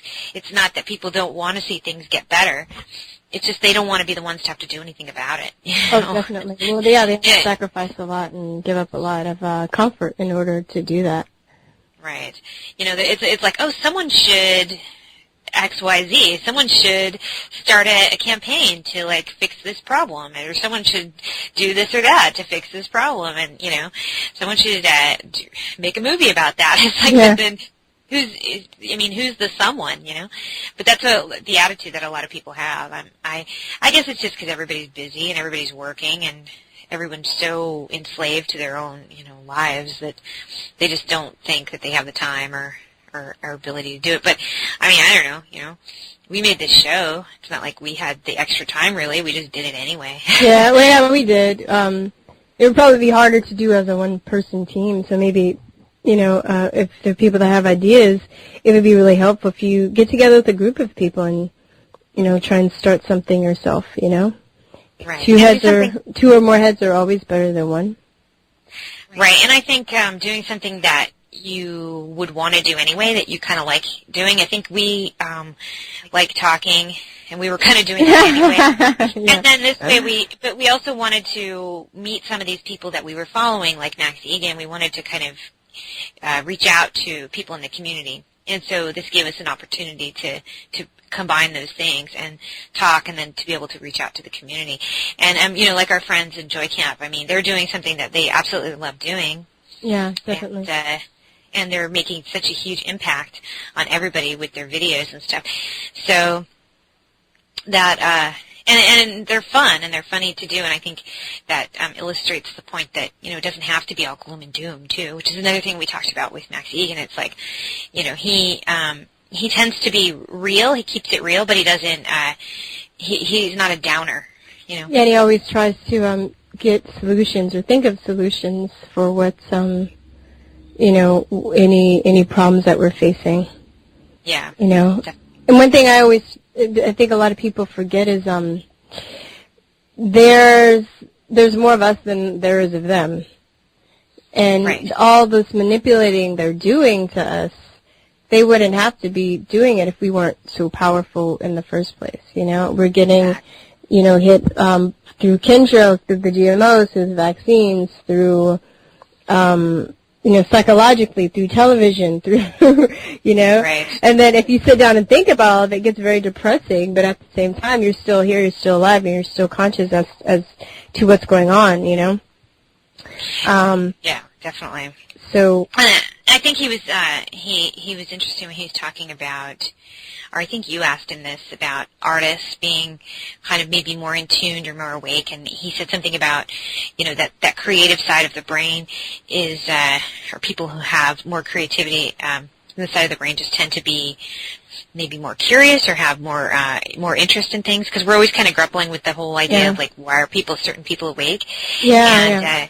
There do seem to be a lot of artists in the community, a lot of people, and maybe that's because, like you were saying, it's a curiosity, So I don't know. I don't know the solution to that, but he's a musician, or he's definitely an artist still. He still does graphics. He does the stuff on his website, right? Those designs, the graphic designs and things. Yeah. I'm not sure if he does those or somebody does them for him. I'm not sure.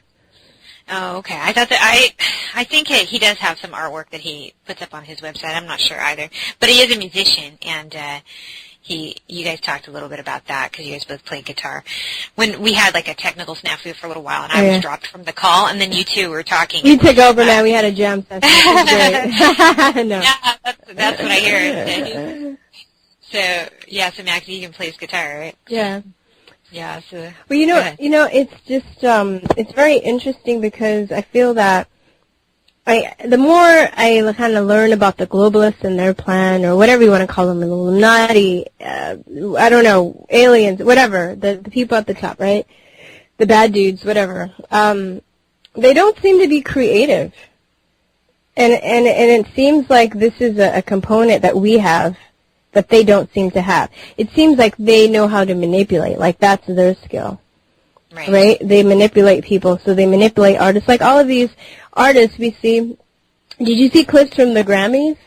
I didn't see the whole Grammys. Did you see the Satan the Satan Music Awards? I mean, to be honest, all I saw was the Joy Camp. We were just talking about Joy Camp. Oh, okay. I just saw their video that they did on the Grammys, and they showed a few clips of things, and there was that one video where the girl was, like, bathing in blood, and I was like, whoa, that's creepy. And why? Why are you bathing in blood, you know? Yeah. It just didn't even make any sense. It was gross. But it seems like I'm not saying that these artists aren't talented. Like, I think technically Katy Perry is technically she's a good singer. You can't say that she's a bad singer, but she's probably been manipulated in the situation that she's in now for fame, because she wants fame or she wants to be successful at her art form, you know? Yeah. Mm-hmm. But, you know, there's probably nobody from the Illuminati that could sing or be creative or paint or invent things.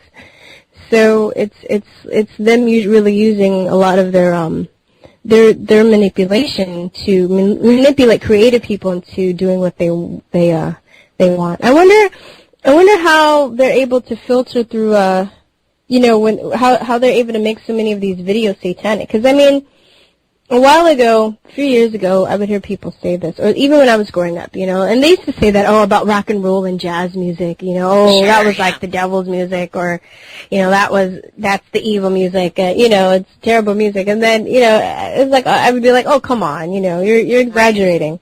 But now, and I'm not saying that rock and roll and blues music is the devil, but these music videos are so in your face that it's hard to deny it anymore. Yeah. I mean, if there was maybe one video that had a seeing eye, an all-seeing eye, okay, maybe not as much. But it's like everywhere you look, they're always throwing up the same, like, Satan gang hand signs. The covering with their one eye, checkerboard floor, eyes in the background in, what is that Rihanna song? One of the reporters writes Princess, Illuminati Princess on it. It's everywhere. And then all those videos, the Joy Camp video, the Grammy spoiler video that they did was hilarious, but it was also very disturbing, because I don't watch TV, I don't watch music videos, so I hadn't really seen what's been going on in the last couple of years regarding, like, music videos and stuff. Yeah. And it was just like, you were saying, it was like a bath of blood. Like, people walking with bugs crawling on their faces, slashing people, having women naked tied up in cages. And children are watching this. These are the main people that are watching these videos. Right. You know, it's disturbing. It's not, you know, I can't get over it. I'm sorry, go on. Oh, I'm sorry. I didn't mean to interrupt you. I just was, I was saying, you know, we interviewed, a couple weeks ago, we talked to Clint Richardson, who used to do sound design in Hollywood, and I think, you know, we asked him about why he left Hollywood. He wrote an essay about it, and he said that it was starting to get to him because he knew that these sounds and things they're actually like, castrating a pig, you know, to make a sound like a scream, and these get into people's psyches, and you know, you have to wonder about, you know, the sounds and the images and these things that they put on these videos and in these music that does sound like that does sound satanic and look satanic, and you know, how that's getting into the children's psyche, and you know, and you sound like an old fogey if you're going, well, you know, don't look at that. That's satanic, or that's, you know, not good for you as a kid. But I mean, they just think, oh, just like our generation did. Oh, you know, they're too overprotective, or they're taking it too seriously. They're overreacting. But when you know, like what he told us on the show about how they're actually coming up with some of these sounds and things, and I mean, I gotta wonder how they're coming up with some of these images too. You know, it's like, how are they getting? I mean, I don't know how they do that, but they're emulating, you know, death, and they're emulating, you know, demons and blood and all this stuff. Like, how are they doing that? It's just disgusting. I mean, are they using real blood in some of these things to make it look more realistic? Like, do they have, you know, certain... Do they sacrifice people? Are they, you know... I mean, who knows? Yeah, I mean, and you were telling me this morning, you put it on my Facebook wall, that Shia LaBeouf, the actor, had he wore a bag over his head to like a premiere or something, because he said he's kind of refuting or getting out of Hollywood, or he hates Hollywood now, and so he's just kind of doesn't want to be a part of it anymore. Yeah, he was saying, he has a bag saying, you know, he was wearing a bag saying, I'm not famous anymore. And And just like a paper bag instead of a, Right. Yeah, so, anyway, poor guy, but we know now, as far as, Corey Feldman coming out and saying that, that the biggest problem Hollywood has around is pedophilia. Right. And it's really disturbing because April and I are both in California. We've had friends in the industry, and I've pursued it for a while myself, and I've heard some things. Thank God I didn't really say anything really, really too gnarly, but I've heard some things from other people about certain things that have gone on. With molestation and rape and sacrifice and all, anyway. So, you think about, if you're a child growing up in Disney, and as a child, that must be like the time of your life. You get to sing songs, you get to play, you're making lots of money, you get to travel everywhere, you're a star, right. And yeah. For parents, and maybe there's some children that really want to do it but for it seems like I would say more often than not it's the parent that's pushing the child into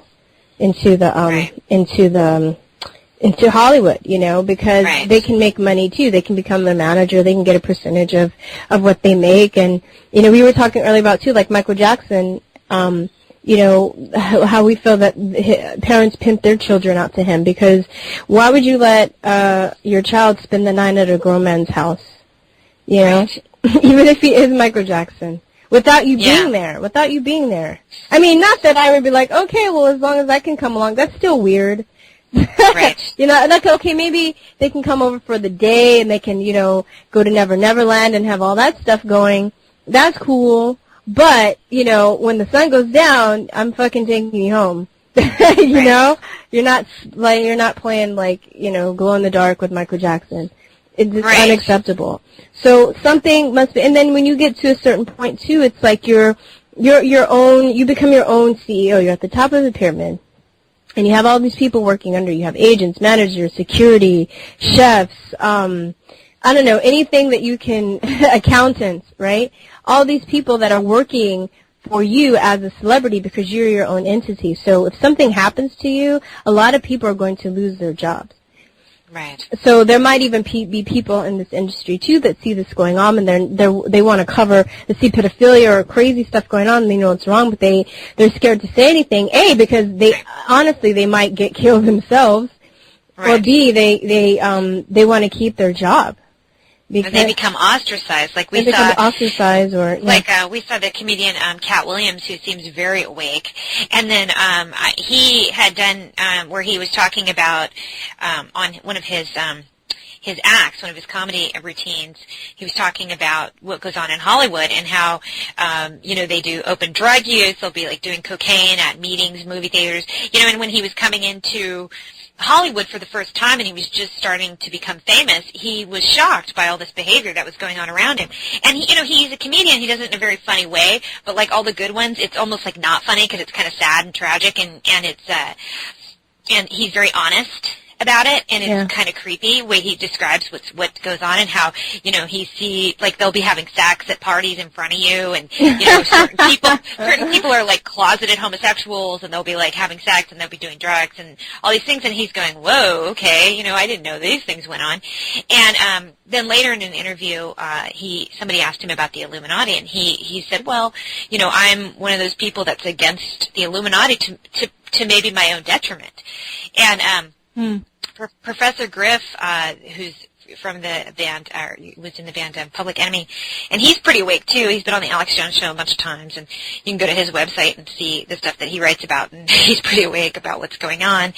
And he had said, I want to say like 8 years ago, watch as you'll see they start to try and destroy Cat Williams because he's too honest about what he sees in Hollywood. And, sure enough, Cat Williams has been having nothing but problems in the last few years. He was, arrested for getting into a skirmish with some guy at Target, and then he had his kids taken away, which I found out, he has, 5 children, and I think one of them is biological, but he basically took custody of all his ex-wife's children because she was a drug addict. Mm-hmm. So he took custody of them and is raising them as his own and taking care of them. And then they got taken away because a maid or something reported him for having firearms in the home. Mm. And he said, well, they're legal. They're legal firearms. I own them legally. And but he also had weed in the home. And he says, again, it's not a drug and it's legal in this state. And I had both those things were legal. But she called and they took all the kids away. I think he's gotten the kids back. I think his legal troubles are starting to resolve. But it may have irrevocably damaged his career. And at one point, Cat Williams was the highest paid stand-up comic in the world. Oh, wow. And he's not big in so when he travels, do you know he travels internationally? He'll probably be fine if he does international shows. Well, but just not here then. Yeah. Yeah, I imagine he can continue to travel internationally, but he's one of those who was a touring he was a touring comedian. He doesn't do a lot of movies and a lot of TV, but he does a lot of live performances, and so that's where he was getting most of his money. And he was very rich, very wealthy man. So at some point, he's being it looks like he's a victim of harassment from Hollywood, because who is this lady? Why is she calling the cops on him when he owns this stuff legally? And and he's going, well, how else am I supposed to protect my kids? I've got 5 kids. Yeah. I carry fire. They said, you also had marijuana. He said, yeah. It's true. It's in California. It's not illegal in this state. So what is the problem? Why would they take away his kids when he was doing everything under the law? So anyway, it's just a question. I don't know that that's what's going on with him, but I just found it to be interesting that several years ago, Professor Griff kind of predicted that was going to happen, and then now it's happening. Kind of interesting. Yeah. Well, he knows. It's not really a mystery when you've seen it going on. When he obviously wasn't. He only got to a certain point because of what he was willing to put up with. Right. It's like being in a gang. Yeah. It really is.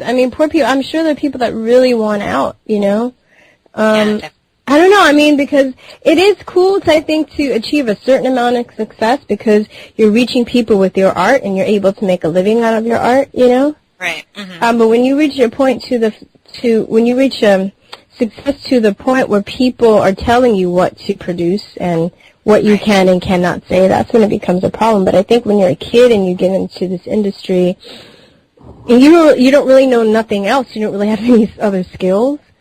Yeah. You're working from a kid until you're an adult. What are you going to do? I would say move to a foreign country and start over.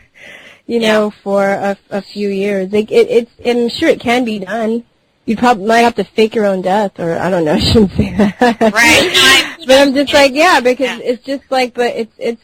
I saw this. Who was that guy? I think you'll know who I'm talking about. It was somebody that was making fun of who's that dude? Dr. Drew, who had that. It was that terrible reality show about celebrities who were on drugs and trying to get off. And I'm just I never watched the show. I saw previews for it, but I was just by knowing people that have gone through, that have had drug problems, myself, you don't advertise that stuff so everybody, can see. You're supposed to, it's supposed to be a closed, safe environment, so people are supposed to be able to tell you what they need to tell you so they can get it off their chest and they're not going to be judged by it. But if you're televising it, that's terrible. I remember somebody was going off of him for even, putting on a show like that. Knowing that these actors are desperate, too, because they don't really have any money, so they'll do it. But it's not psychologically and emotionally healthy for them. And, he's taking advantage of them. And also, you're not supposed to... Oh, I lost my train of thought. Well, I think it was another comedian, Doug Stanhope, who was going after him. He did that rant about how much he hates Dr. Drew. That's him, yes. And that was hilarious because he was like, I try to come up every night and I say this routine and sometimes it's hard to muster up, the same kind of emotions. He goes, but when I talk about this guy, I just hate him so much that I can never run out of things to say about how much I hate Dr. Drew. And I find it, as an actual doctor, I find that really unethical to sit there and put these people's drug problems out in the public eye, and their medical conditions, which, he claims this is a medical condition, that a drug addiction is medical. So that seems to be like that should be a private matter in every way. Oh, definitely. But and you are like Doug Stanhope pointed out, as you just said, that you're taking advantage of these people because, of course, they're broke. They're drug addicts. They don't have any money. They're going to take advantage of whatever opportunity they get to make money. So this guy is just destroying these people. Putting out all their dirty laundry for everybody to see. But you know what, too? I know what I was going to say is you're not, so, I forgot who said this, too, but they were saying that a lot of these celebrities that go in for treatment, they don't get a lot of healing. They don't get adequate amount of healing time because, people are anxious to keep making money off of them, right? Right. So it's like, say Britney Spears, I don't think she did, she had a certain, I was going to say she had adequate amount of healing time. Right. When she was, because there were people trying to get her out and get her working, and it's funny because I knew some dancers that were auditioning for her tour or the next tour that she was going on after she had her breakdown, and they were all, they were drug testing everybody. Before, because they didn't want anybody who was doing drugs in her space. But I was thinking, that's funny. That's not going to stop her from doing drugs. Right. Trying to make it, I guess they were trying to make it look like, but I was like, yeah, it's not going to stop anything. Yeah, really. And then, she seems like she's been a victim to just basically a controlled life, where she's started off as a little kid. And, she's not the worst we've seen, but she's definitely somebody who has, I'd say she looks like she's just controlled. I don't think she really lives her own life, And a lot of these kids, it's what they seem like they just don't get an opportunity to live their own lives, And then you see really, really tragic people like Lindsay Lohan, who, is a pretty girl and is talented, but then is just so damaged, and who knows what type of, she's not really come public, I don't think, about the level of abuse that she's gone through or anything of that nature, but, I can only imagine, she's just so messed up, that poor thing.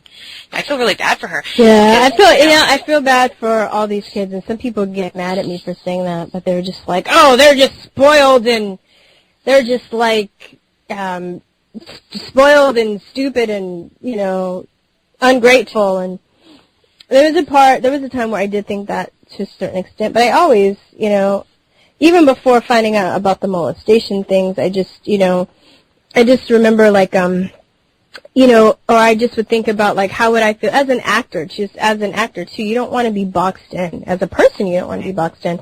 So it's like, say you're a kid or you're a celebrity, you get on the show, and people just see you as that character always, or you're with your friends, and they're like, say, like somebody comes up to you and they're like, say it. Do that thing. Do it. And you're like, right. Like I saw Gary Coleman before he died. He just looked miserable. And I'm sure people were forever coming up to him saying things like say what you talking about, Willis. What you talking about? Wouldn't that just drive you crazy? I'd probably be a serial killer. You know what I mean? Like, and that whole crew, everybody that was on that show, Different Strokes, ended up messed up, what's the oldest brother's name? Oh, Todd Bridges. Todd Bridges is the only one that's come out of it, but he was messed up at one time too, heavily on drugs. He was being molested to the point he gave an interview where he said, he was being molested at such a young age he thought he was gay because he had sex with men, and then it wasn't until he was like a teenager, I forgot about that. And he had started to and then he had like his first girlfriend that he was like, oh, this is what this is supposed to be, because he didn't know until he found something that felt very natural to him, how unnatural what he had been doing was. And, and that's what's really creepy about this whole thing with these pedophiles is that, they come into these children's lives and they act like they're friends and then they seduce them. with drugs or with, making them feel like an adult, making them feel important, which is really easy to do if these kids are coming into, trying to be celebrities and, working on TV shows. And of course a kid's going to like that stuff. Every kid is going to likes to feel, but it's a parent's job to be there and protect them from this kind of stuff. And to say, no, you can't be on this show, because it's affecting you in a negative way, or, to protect, if you allow them to do something like that, to be there every second and making sure that these types of things aren't happening, but I mean, it's unfortunate that that's what goes on. And then how is all that tied into the Illuminati? Like, I think we started this conversation because we were talking about the arts, and I think how these people are, the arts can be used as both a tool for awakening and for, as you were saying, like, since you've started playing guitar, it's been like Prozac. It's been like, just healing you, and it's been so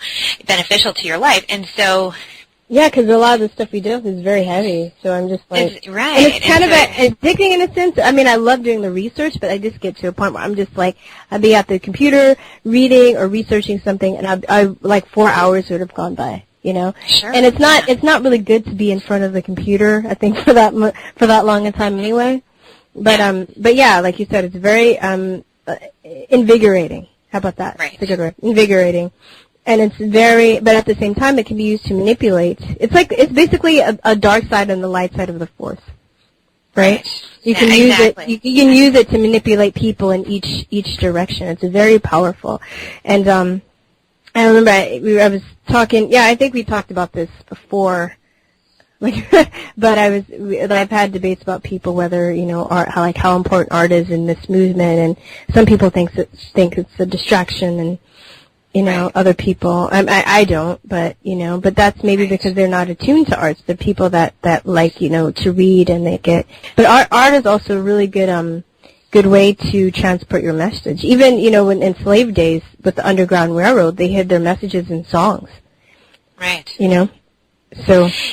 Yeah, absolutely. So like you said, that's a good way to say the good and evil side of the force. It can be harnessed for good or it can be harnessed for bad. And like you said, like we were talking about our friends with Joy Camp at the beginning, I mean, they use art to wake people up and help tell them the truth about what things that are going on. And they don't tend to really sugarcoat things too much, but they make it funny. Makes it so funny. Right, they don't sugarcoat things, but they make them funny, and they kind of, so they're sort of in your face and challenging people. That whole Grammy show was, that was really, really creepy, and they didn't, lighten the load on you at all. They showed you all the disgusting elements of it, but then they made it funny, and that's pretty hard thing to do, but that's one way that the arts can get this message across. And I think Max Igan is an artist, and he uses that tool as well. And so I don't know, it's kind of like all these things, right? We have the internet, which can be being used against us, but can also be used against them. It's like there's so many double-edged swords out there. Yeah. But I would say, though, What do you think about certain movies? Because I have this debate about people too. Like, I was talking yesterday to somebody or the day before about the Hunger Games, and they're like, what are they trying to tell us? Like, are they trying to tell us that we're in the Hunger Games and that they own us, or is the person that released this or made this movie telling us that we have the power? And I'm thinking, well, it's your interpretation. I think that's what you can take now that you know that people are trying to manipulate you, and now that you know the power and the importance of symbolism and what symbolism means, you can take that to either empower you, or you can take that to to accept this is where we are. It just depends. Right. Like, I listen to Alex Jones break down all these movies and stuff, and it's interesting because I do think that they send messages through movies, but at the same time, if you know that they're trying to fuck with you, then you don't have to accept it, Right. Even if your subconscious takes in, you don't really have to. And it's creepy. I noticed they show us all of these doomsday movies now, right? All of these this past few years, it's been movies about human civilization. It's been movies the end of human civilization and the beginning of a new world, but in a bad way, or with aliens, but bad aliens. before when it was like E.T. and Close Encounters, and then now like Spielberg started doing all these movies, about like bad aliens. Trying to take people up. Yeah. Yeah. I mean, I think that it's true, like you say, once you know it doesn't... It loses its power. It completely loses its power because, I can watch the news and I can see right through it. I can see right through the commercials on TV. I can, I see right through all that stuff. And, you can walk through the grocery store. We had Truth or Girl Sonia on our show one time. She's got a funny video that she did with her friend, where they called it the New World Order shopping, and they walk through the grocery store and they're just showing you all the things that are disgusting and toxic and breaking down, what ingredients are, food items and things on the shelves. It's like, but you just can do, once you just do that in an instant. You just walk through and you know exactly what's toxic and what isn't. You just know exactly what, is toxic on the TV, and so you can filter it out and make those decisions for yourself, I can watch CNN and I know exactly when they're lying and when they're using propaganda, and it's like, it doesn't, so I mean, and then I just laugh at them. I go, God, you guys are so apparent to me now. It is funny though. I notice when I'm at somebody else's house and they're watching TV and I'm like around, I'm just like, oh God, it's so obvious. Like, how didn't I see it before? Yeah, it's so, I know, it's so obvious to you once you get it, As far as the Hunger Games go, I mean, I don't really know, I haven't looked into this that much, but John Rappaport, who's an investigative journalist, he wrote an article about, there was this, I guess, kind of connection to the Hunger Games, and there was some sort of hint of the Sandy Hook event that was about to happen in the Hunger Games, and he wrote it with kind of like, whoa, I've never tackled this like hidden messages in movies kind of thing. I tend to think that that's over the top, but I couldn't help but to notice that there is this connection, and actually the writer of the Hunger Games I think is from Sandy Hook, oddly.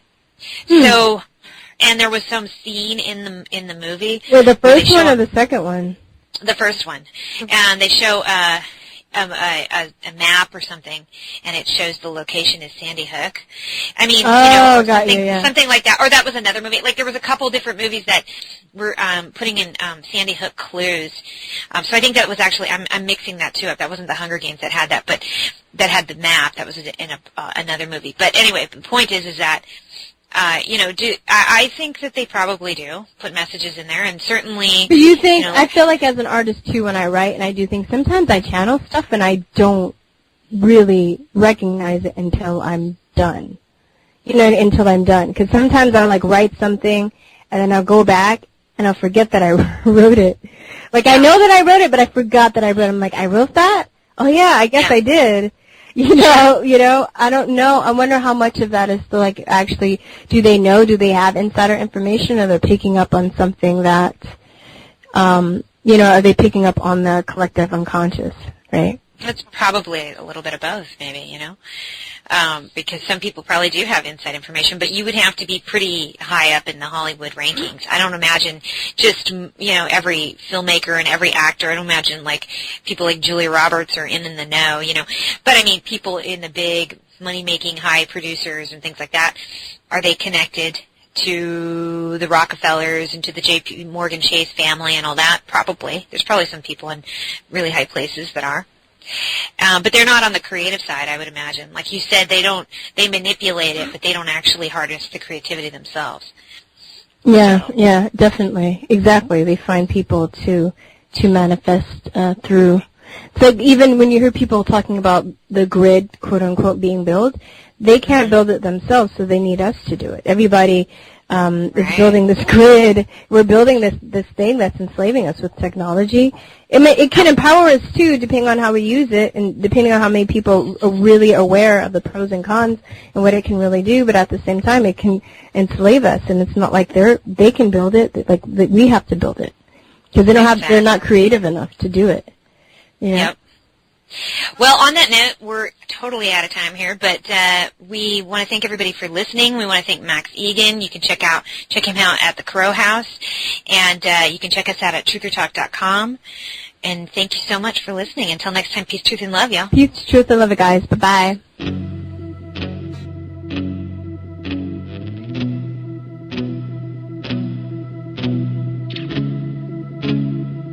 This is Ozzy Skateboard, and you're listening to UCY.TV.